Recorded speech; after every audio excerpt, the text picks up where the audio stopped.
Plaisir de prendre part à cette émission.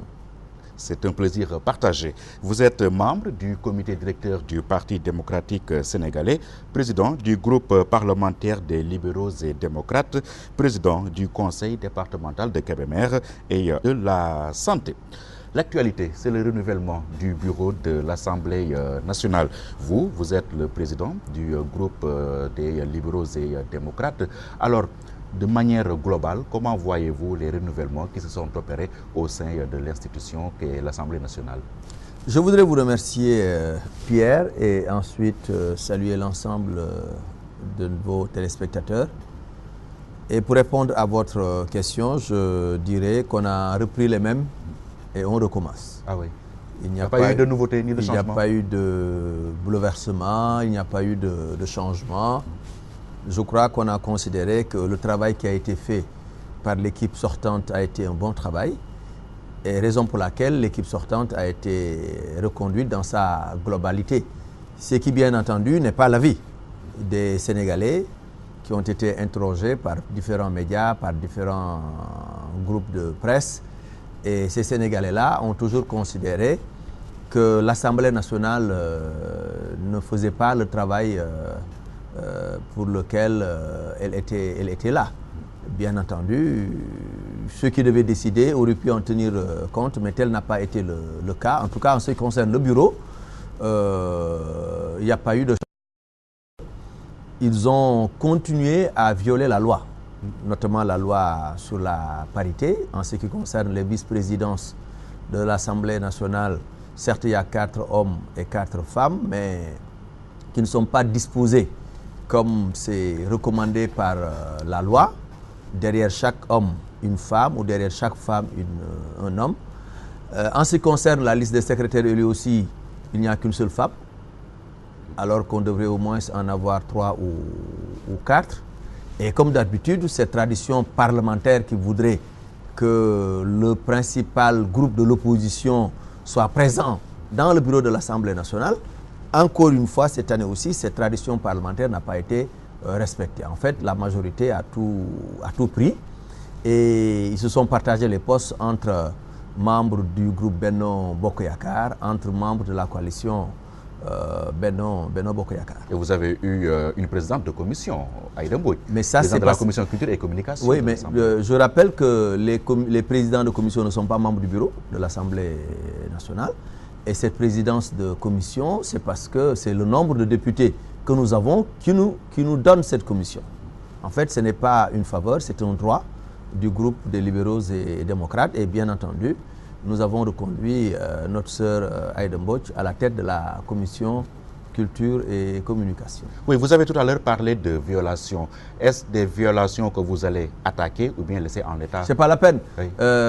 C'est pas la peine de remettre le débat de la première année de la 12e législature. Nous avions porté l'affaire devant les juridictions compétentes. Pour nous compétentes, hein, mais ces juridictions-là s'étaient déclarées incompétentes. Donc je crois que si nous reprenons aussi la même plainte ou les mêmes revendications devant la justice, nous risquons d'avoir les mêmes réponses. C'est la raison pour laquelle nous n'avons pas jugé nécessaire de porter l'affaire devant la justice. Et le fait que ce soit le président de la République himself qui demande à ses députés de reconduire le président de l'Assemblée nationale et le bureau en entier, ça vous explique quel commentaire? C'est la preuve de l'inféodation du législatif à l'exécutif. Cela montre que jusqu'à présent, la séparation, le sacro-saint principe de la séparation des pouvoirs est fictif encore dans notre pays. En fait, c'est la présidence de la République, c'est le gouvernement qui dicte sa loi au législatif. Et si nous voulons être une démocratie sérieuse, si nous voulons avoir une assemblée respectée, bien entendu, il faut rompre. Il faut rompre ce cordon ombilical qui lie l'exécutif au législatif et travailler à amener l'Assemblée nationale à assumer ses prérogatives constitutionnelles. Nous avons quand même des prérogatives importantes. Nous avons une fonction de représentation. Nous avons une fonction de législation. Nous avons une fonction de contrôle de l'action du gouvernement. Mais nous pensions qu'avec la nouvelle législature, qu'avec la nouvelle Assemblée, qu'avec la 12e législature, la rupture tant vantée, tant annoncée, allait voir le jour. Mais on constate, en tout cas jusqu'à présent, que la rupture n'est pas de mise. On constate jusqu'à présent, je ne sais pas ce qui va se passer pour la 3e année. Mais en tout cas, on constate, en ce qui concerne les premières années, que rien n'a bougé. Les lois qui sont votées pour l'essentiel viennent de l'exécutif. Les propositions de loi devant venir des députés ne passent pas. Les questions orales, les questions d'actualité ne passent pas. Par contre, on peut saluer peut-être une autre amélioration en ce qui concerne les questions écrites. Quand vous écrivez à un ministre, le ministre vous répond. Mais ce qui dépend de l'Assemblée nationale, l'organisation de débats autour des questions d'actualité, autour des questions orales, ces débats-là ne se tiennent pas. Les commissions d'enquête parlementaires, on en parle, mais elles ne sont pas créées. Les commissions d'information, on n'en a jamais entendu parler. C'est vous dire que l'Assemblée nationale peine en tout cas à assumer ses prérogatives, à assumer son rôle, et nous sommes absents sur beaucoup de débats importants. Le débat autour du virus Ebola. Certes, le ministre de la Santé s'est déplacé, mais à travers une commission. Une démarche à saluer. Oui, mais bien sûr. Mais je crois que le ministre de la Santé venu à l'Assemblée nationale a rencontré les membres de la commission santé et les députés qui souhaitaient venir y prendre part. Mais une telle question aussi importante aurait pu mériter un débat en plénière. On aurait pu convoquer une session extraordinaire de l'Assemblée nationale pour débattre de cette question, pour en parler et pour permettre à tout un chacun de pouvoir s'exprimer. Tel n'a pas été le cas. On aurait pu citer d'autres questions importantes autour desquelles on aurait pu parler, on aurait pu débattre, mais ça n'a pas été le cas. Tout comme les tournées parlementaires pendant l'hivernage, aller faire un tour à Vélingara, à Kolda, pour voir un peu l'état d'avancement des semis, l'état d'avancement de nos cultures. Cela aussi n'a pas été organisé. C'est vrai qu'il y a une tournée de la commission des lois autour des prisons qui a rapporté quelque chose, il faut aussi le reconnaître. Oui. C'est grâce à cette tournée qu'on a pu améliorer, je crois, les conditions de détention ou les conditions d'existence des prisonniers eux-mêmes. Mais je crois que c'est assez insuffisant comme bilan pour une assemblée qui était annoncée comme devant être une assemblée de rupture. On a parlé tout à l'heure de la mainmise de l'exécutif sur le législatif, mais là, il n'y a rien de nouveau au soleil. On s'en souvient, à l'époque où Wade était au pouvoir, on a entendu des députés dire « nous sommes des députés des Baïfal de Abdoulaye Wade ». Mais c'est ça qu'il faut. Mais il faut rompre avec ça. Moi, je suis un jeune, j'appartiens à une génération. Je ne suis pas de la génération de Wade ni de Moustapha Niasse.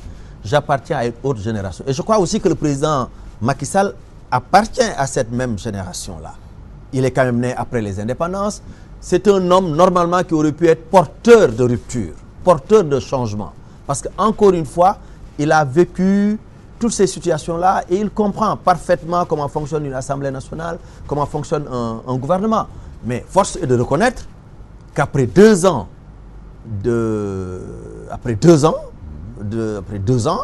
les choses ne bougent pas. On nous avait promis une Assemblée nationale de rupture. Mais c'est ça le grand paradoxe, c'est ça le grand problème. La rupture, elle n'est pas encore effective.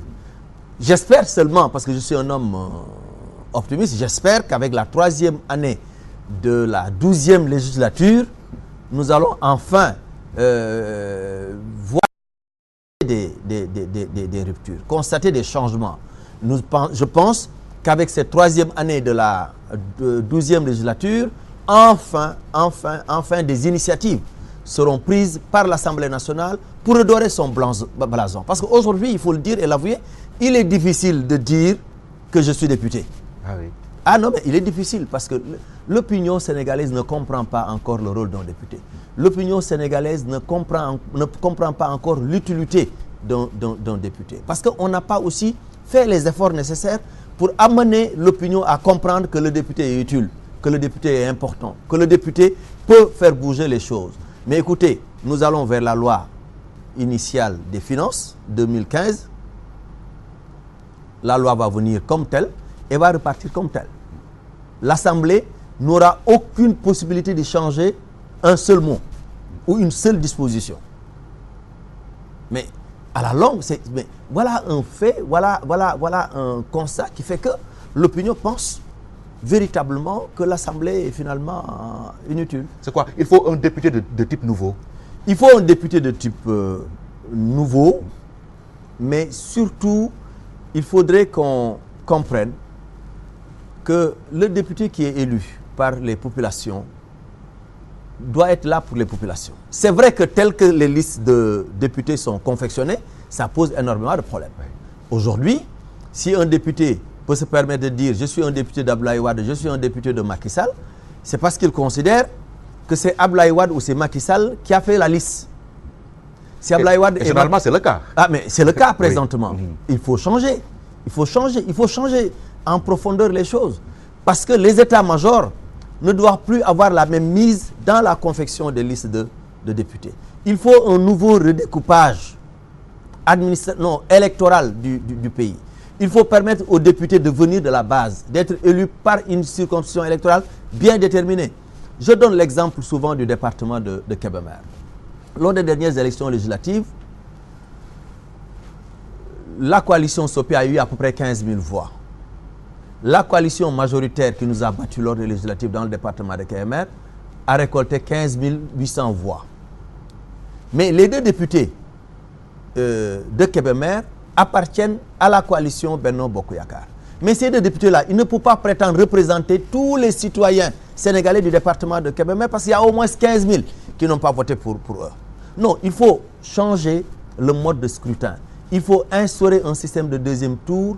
Il faut redécouper les circonscriptions électorales pour amener le député à avoir la possibilité de se présenter et avoir la possibilité de battre campagne auprès de ses concitoyens pour devenir, disons, député. Et peut-être d'être élu par suffrage universel direct. Non, le député est déjà élu par le suffrage universel direct, mais le problème c'est que nous avons 150 députés, 60 sont élus sur les listes départementales.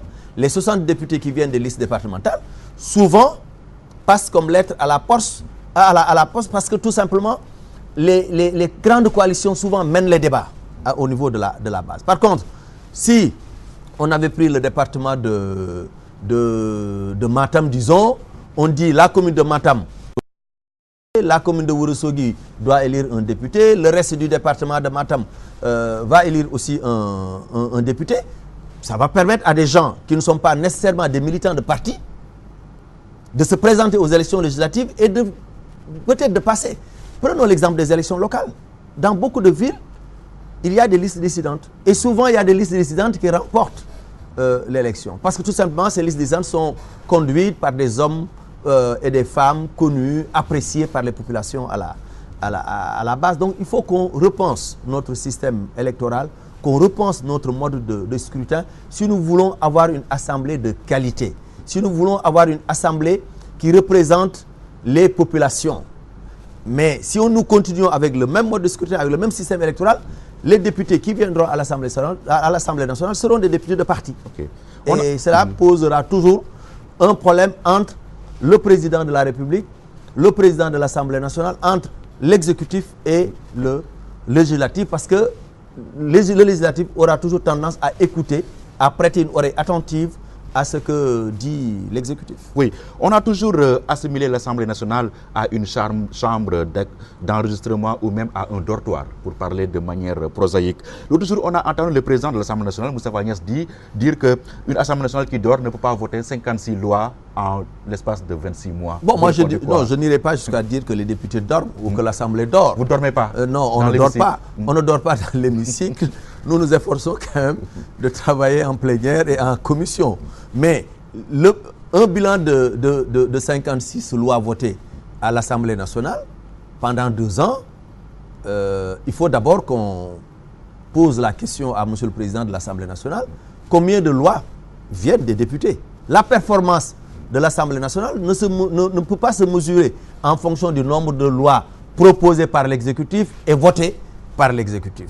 La performance ou l'efficacité de l'Assemblée nationale ne peut se mesurer qu'à travers les propositions de loi faites par les députés et votées par l'Assemblée nationale ou les commissions d'enquête proposées par les députés et entérinées par l'Assemblée nationale. Et puis, qu'est-ce que c'est que 56 lois?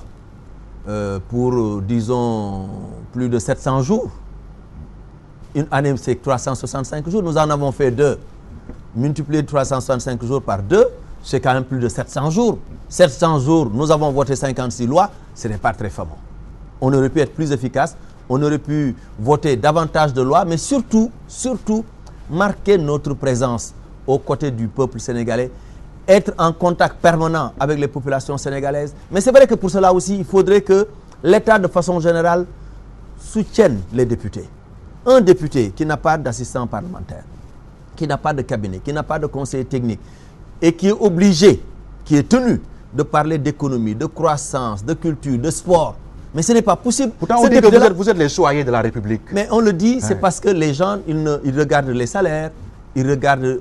En fait, ils mettent en rapport le salaire et le travail que nous faisons.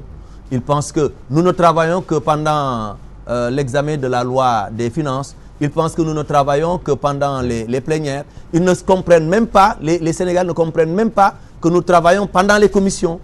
Que le travail en commission est un travail extrêmement important. Mais pourquoi l'État ne prendrait pas sur d'inviter les journalistes aux travaux de commission, d'inviter la presse aux travaux de commission, de permettre aux télévisions de filmer et de montrer les travaux de commission. Les travaux de commission ne sont pas portés à l'attention de l'opinion, mais ça aussi fait que les Sénégalais pensent que nous ne travaillons pas. En tout cas, moi, ma religion, ma conviction est presque faite.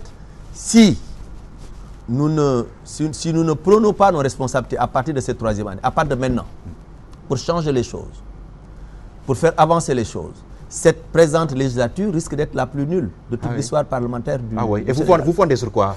Mais parce que je vois, je suis quand même parmi peut-être les plus jeunes à l'Assemblée nationale, mais c'est mon 3e mandat. Je suis à l'Assemblée depuis 1998.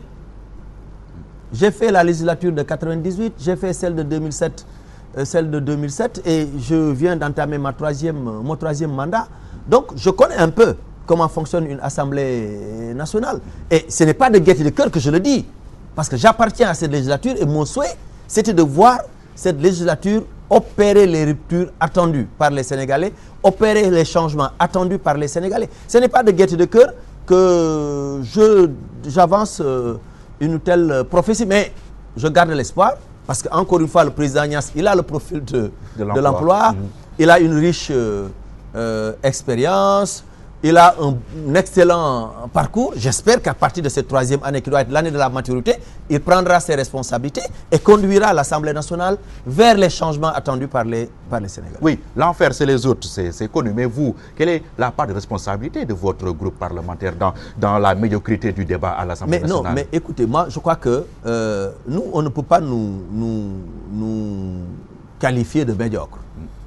Et je ne qualifierai pas d'ailleurs la majorité de médiocres. J'ai quand même beaucoup de respect. La pauvreté du débat. Beaucoup de respect pour mes collègues de la majorité, mais le débat est pauvre. Oui. Parce que quand vous présentez devant l'hémicycle pour évoquer des questions sérieuses, des questions économiques, des questions sociales, pour faire des amendements importants qui devraient pouvoir permettre au projet de loi d'être mieux voté, en fait d'être plus pertinent. Mais en face, on vous dira toujours, faites de la politique. C'est parce que vous n'êtes pas content. C'est parce qu'on vient de vous balayer. C'est parce que vous avez volé des milliards. C'est parce que vous avez fait ceci. C'est parce que, au lieu de répondre, au lieu de parler du débat, c'est plutôt des invectives. Le débat est pollué. Le débat est pollué. Donc nous faisons de notre mieux pour tenir tête, pour relever le débat. Mais en face, ils sont plus nombreux. S'ils décident de bloquer le débat, mais il n'y aura pas de débat. Ça nivelle par le bas. Mais on nous tire plutôt par le bas. Et beaucoup d'entre nous hésitent même à prendre la parole à l'Assemblée nationale. Je sais que quelqu'un comme Souleymane Ndéné Ndiaye, l'une des raisons pour lesquelles il a décidé de quitter l'Assemblée nationale, c'est en fait ça. Vous venez, vous évoquez des questions sérieuses, vous parlez de façon responsable. En face, on vous répond par presque des injures, des insultes, ou alors franchement d'une façon où vous-même vous dites, mais où est-ce que je me trouve? Est-ce que ma place est ici?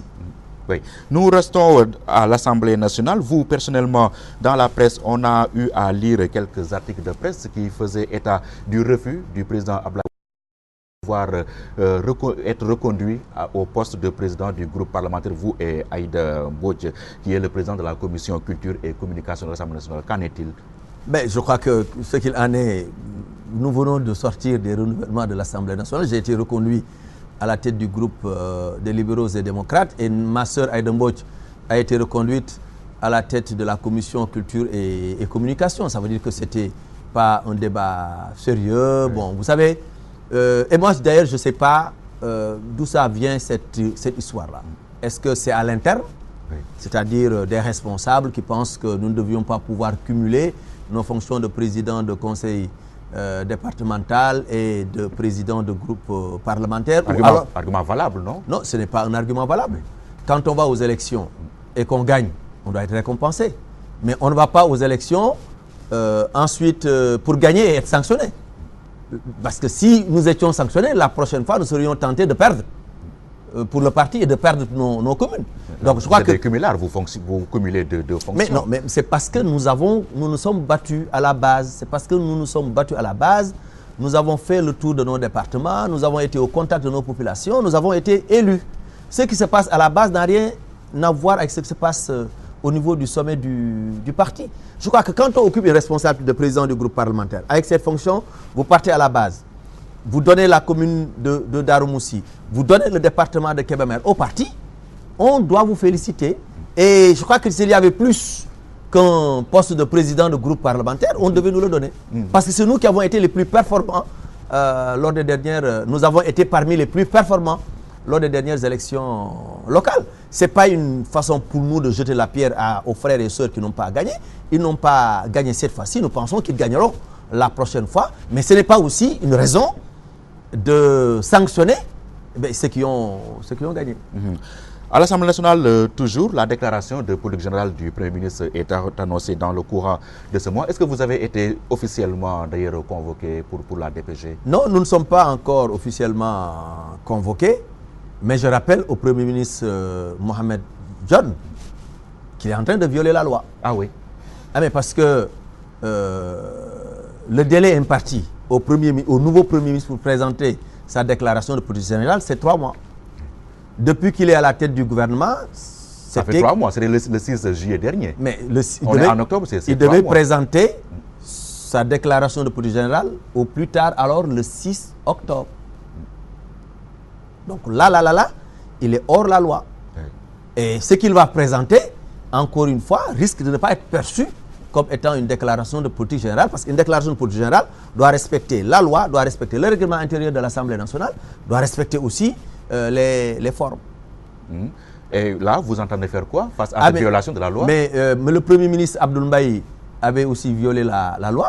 Nous avons saisi la tribune de l'Assemblée nationale pour dénoncer cet état de fait et pour dire que les lois, elles sont faites pour être respectées. Et le Premier ministre, et je crois, le Premier ministre est une personnalité politique importante dans le dispositif institutionnel de notre pays.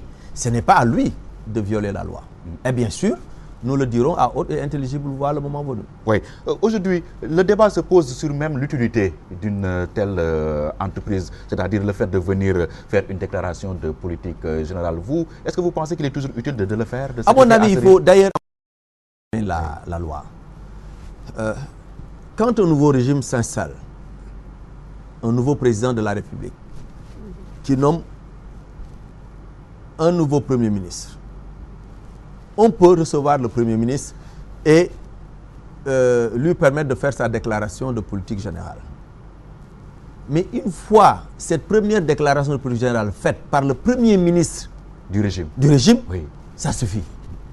Parce que les autres premiers ministres qui vont venir vont simplement répéter ce que l'autre a dit. Dans notre pays, c'est le président de la République qui définit la politique de la nation. Ce n'est pas le Premier ministre.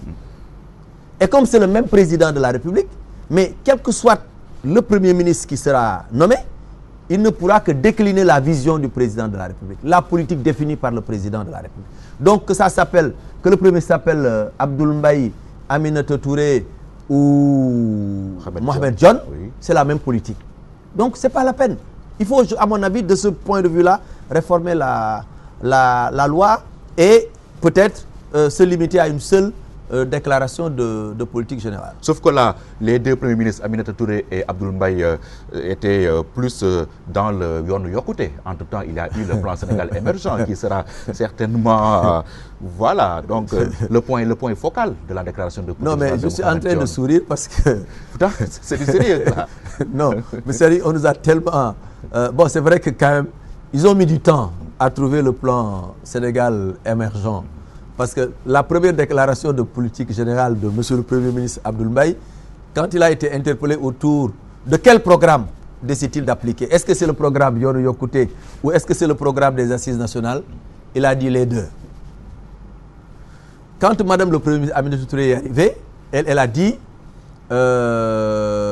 c'est le programme Yoonu Yokkute qui va être appliqué. Et plus tard, on nous parle du plan Sénégal émergent. Certainement, Mohamed Dione va nous dire non, maintenant c'est le plan Sénégal émergent. Oui. Et bon, franchement, il faut arrêter.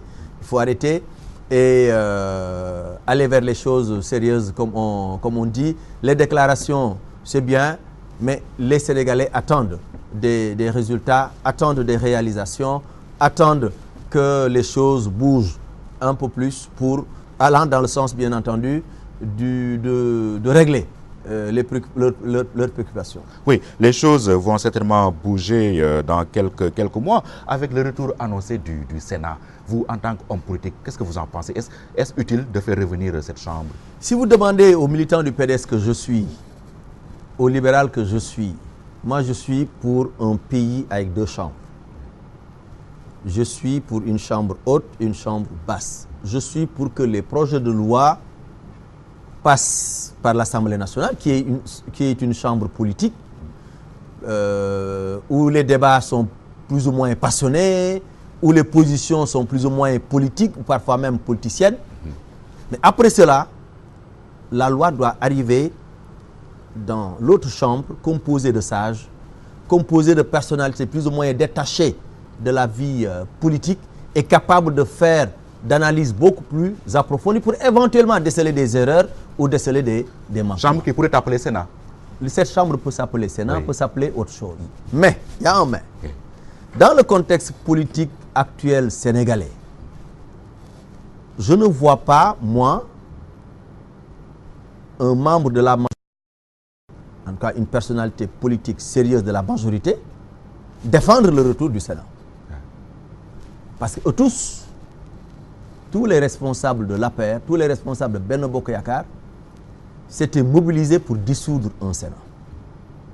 Si aujourd'hui, ils tentent de faire revenir le Sénat, ils nous donneraient raison. Parce que nous étions contre la dissolution du Sénat. Parce que nous avions dit que vous cherchez à dissoudre le Sénat, c'est pour sanctionner les sénateurs qui majoritairement étaient encore restés au Parti démocratique sénégalais. C'est pour leur enlever le pain de la bouche. C'est pour demain caser vos militants. Donc si le Sénat doit revenir dans ces conditions actuelles, c'est pour caser leurs militants.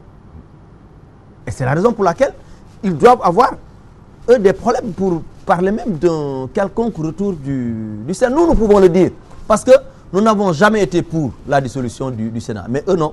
Oui, pourtant le président de la République n'a jamais exclu le retour du Sénat. Il l'avait juste dissolu. Il y avait eu une dissolution parce qu'il y avait la pollution des inondations à l'époque, on s'en souvient. Je le reconnais. Oui. Lui-même, le président Macky Sall, bien entendu, n'a jamais été, je crois, favorable à 100% à la dissolution du Sénat. Oui. Mais le constat est là.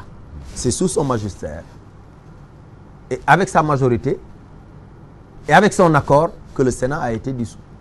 De ce point de vue-là, je crois qu'il est mal placé même pour changer encore de point de vue, pour peut-être remettre le Sénat. Donc vous êtes contre toute idée de la remise au goût du jour du Sénat? Non, ma position elle est claire. Oui. Moi je ne suis pas contre le Sénat.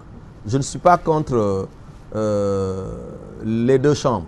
Je suis même pour. Mais je dis, il ne peut pas avoir des arguments pour convaincre les Sénégalais. Ils avaient dit que le Sénat était dissous parce qu'il y a les inondations. Le Sénat devait être dissous parce que c'était budgétivore. Oui. Qu'est-ce que ça veut dire? Ça veut dire que maintenant le Sénat n'est plus budgétivore? Ça veut dire maintenant que les inondations sont définitivement réglées. C'est-à-dire que moi, ce qui m'étonne, en fait, ce qui peut me poser des problèmes, c'est quels sont les arguments que la majorité va